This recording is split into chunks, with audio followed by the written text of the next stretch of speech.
চলে এসেছি রাস্তাতে একটু হাঁটি হাঁটি পাপা করতে মেয়েকে নিয়ে।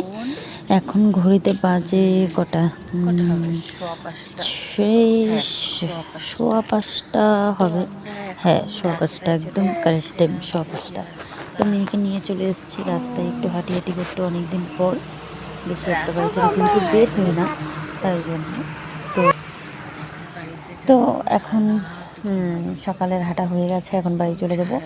আর একদম হাই রোডের পাশে চলে এসেছি, তোমাদেরকে দেখাচ্ছি। হ্যাঁ, একদম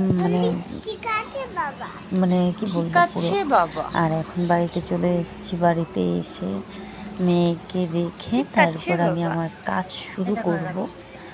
তো ব্রাশও করে এসেছি একবারে রাস্তা থেকে হেঁটে। দিচ্ছি দাঁড়া, যে উঠান ঝাড় দিলাম। আমার উঠোন ঝাড় দেওয়া কমপ্লিট হয়ে গেছে প্রায়। গোয়ালঘরটাও পরিষ্কার করেছি, আর কিছুটা বাকি আছে। হাতে ঝাড়ু নিয়ে আছি, এখন ওটুকু ঝাড়ু দিব। তো আমি ঝাড়ু দিয়ে নিই, আর দেখো পুরো পরিষ্কার লাগছে। তো আজকের জন্য এই অবধি আমার মিনি ব্লগটা কেমন